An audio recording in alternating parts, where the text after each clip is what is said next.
ಬೆಳಗಾವಿ ಕ್ಷೇತ್ರದಲ್ಲಿ ಜಗದೀಶ್ ಶೆಟ್ಟರ್ ಭರ್ಜರಿ ಮತಬೇಟೆ ನಡೆಸ್ತಾ ಇದ್ದಾರೆ.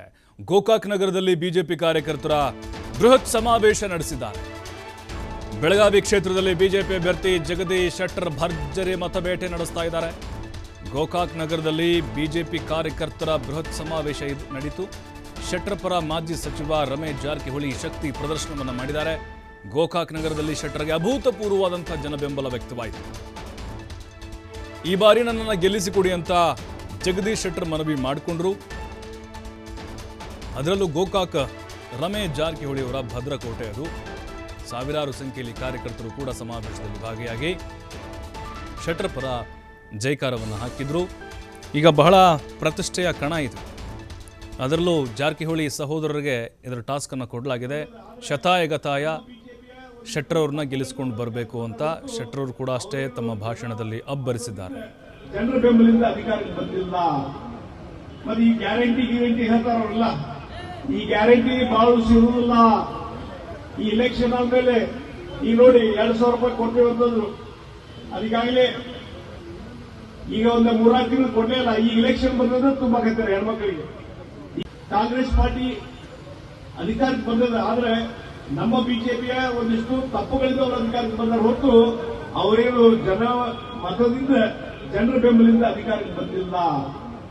ಮತ್ತೆ ಈ ಗ್ಯಾರಂಟಿ ಹೇಳ್ತಾರಲ್ಲ, ಈ ಗ್ಯಾರಂಟಿ ಬಹಳ ಸಿಗುವುದಿಲ್ಲ. ಈ ಇಲೆಕ್ಷನ್ ಆದ್ಮೇಲೆ ಈಗ ನೋಡಿ 2,000 ರೂಪಾಯಿ ಕೊಡ್ತೇವೆ ಅಂತಂದ್ರು. ಅದಕ್ಕಾಗಲೇ ಈಗ ಒಂದು 3-4 ತಿಂಗಳು ಕೊಡಲೇ ಇಲ್ಲ. ಈ ಇಲೆಕ್ಷನ್ ಬಂದ್ರೆ ತುಂಬಾ ಕತ್ತಾರೆ ಹೆಣ್ಮಕ್ಳಿಗೆ. ಕಾಂಗ್ರೆಸ್ ಪಾರ್ಟಿ ಅಧಿಕಾರಕ್ಕೆ ಬಂದದ, ಆದ್ರೆ ನಮ್ಮ ಬಿಜೆಪಿಯ ಒಂದಿಷ್ಟು ತಪ್ಪುಗಳಿಂದ ಅವರು ಅಧಿಕಾರಕ್ಕೆ ಬಂದರೆ ಹೊರತು ಅವರೇನು ಜನ ಮತದಿಂದ ಜನರ ಬೆಂಬಲಿಂದ ಅಧಿಕಾರಕ್ಕೆ ಬಂದಿಲ್ಲ. ಮತ್ತೆ ಈ ಗ್ಯಾರಂಟಿ ಹೇಳ್ತಾರಲ್ಲ, ಈ ಗ್ಯಾರಂಟಿ ಬಹಳ ಸಿಗುವುದಿಲ್ಲ. ಈ ಇಲೆಕ್ಷನ್ ಆದ್ಮೇಲೆ ಈಗ ನೋಡಿ 2,000 ರೂಪಾಯಿ ಚರ್ಚೆ ಬರ್ತಿರಲಿಲ್ಲ. ಕಳೆದ 10 ವರ್ಷದಿಂದ ನರೇಂದ್ರ ಮೋದಿ ಅವರ ಭಾರತ ಪ್ರಧಾನಮಂತ್ರಿ ಆದ ನಂತರ ಆ ವೋಟ್ ಹಾಕಲಿಕ್ಕೆ ಹೆಮ್ಮೆ ಅನಿಸ್ತಿದೆ.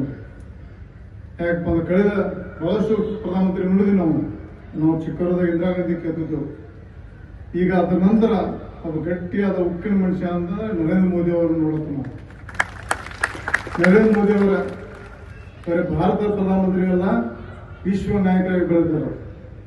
ವಿಶ್ವದ ಗಟ್ಟಿಯಾದ ನಾಯಕ ಸ್ಥಾನದಲ್ಲಿ ಭಾರತದ ಒಂದು ಉಜ್ವಲ ಭವಿಷ್ಯಕ್ಕಾಗಿ ಹಗಲಿರುಳು ದುಡಿಯುವಂತಹ ಪ್ರಧಾನಮಂತ್ರಿ ನರೇಂದ್ರ ಮೋದಿ ಅವರು ನಾವು ನೋಡಿದ್ದೇವೆ. ಬಹಳಷ್ಟು ನಾವು ಅವರು ಕಳೆದ 13-14 ವರ್ಷ ಗುಜರಾತ್ ಚೀಫ್ ಮಿನಿಸ್ಟರ್, ಕಳೆದ 10 ವರ್ಷದಿಂದ ಭಾರತ ಪ್ರಧಾನಮಂತ್ರಿ ಆಗಿದ್ದಾರೆ. ಒಂದು ದಿವಸ ಜ್ವರ ಬಂದಾವತ್ತು ನಾವು ಕೇಳಿಲ್ಲ. ನಾವು ಇವತ್ತು ಮುಂಜಾನೆ ಬಿಸಿಲಾಡಿಗಳು ನಮ್ಗೆ ತೆರೆದಿ ಮಾಡಿದ್ದೇವೆ. ಆದ್ರೆ ಅವ್ರ ಪಾಪ ಇವತ್ತು ಕಳೆದ 23-24 ವರ್ಷದಿಂದ ಭಾರತ ಸೇವೆ ಮಾಡ್ತಾರೆ. ಅವರ ತಾಯಿ ಮರಣ ಹೊಂದಿದಾಗ ಇಡೀ ಜಗತ್ತವರು ಗುಜರಾತ್ ಅವತ್ತು ಅಹಮದಾಬಾದ್ ಬರ್ತಿತ್ತು. ಅವ್ರು ಒಂದೇ ಮಾತು, ಯಾರು ಬರಕೂಡದು ಅಂದರು. ಯಾರು ಬರಕೂಡದು. ಅವರು ಸಾದಾ ಒಂದು 23 ಕೂಡಿ ಮಣ್ಣು ಮಾಡಿ ಮಧ್ಯಾಹ್ನ ಹೊತ್ತಿಗೆ ಅವ್ರ ಕೆಲಸಕ್ಕೆ ಪಶ್ಚಿಮ ಬಂಗಾಳ ಒಂದು ಫಂಕ್ಷನ್ಗೆ ಅವ್ರು ಅಟೆಂಡ್ ಆದರು. ಅಂದ್ರೆ ಅದರ ಯಾಕೆ ಈ ಮಾತು ಹೇಳ್ತಂದ್ರೆ, ಇದನ್ನು ನಾವು ನೋಡಿದ್ದೇವೆ. ಬಹಳಷ್ಟು ಜನ ತಮ್ಮ ಸತ್ತಂತ್ರ ಅದನ್ನ ಪ್ರದಕ್ಷಿಣೆ ಮಾಡಿ ಅದನ್ನು ವೋಟ್ ಮುಖಾಂತರ ಪ್ರಯತ್ನ ಮಾಡಕ್ಕೆ ಪ್ರಯತ್ನ ಮಾಡ್ತಾರೆ.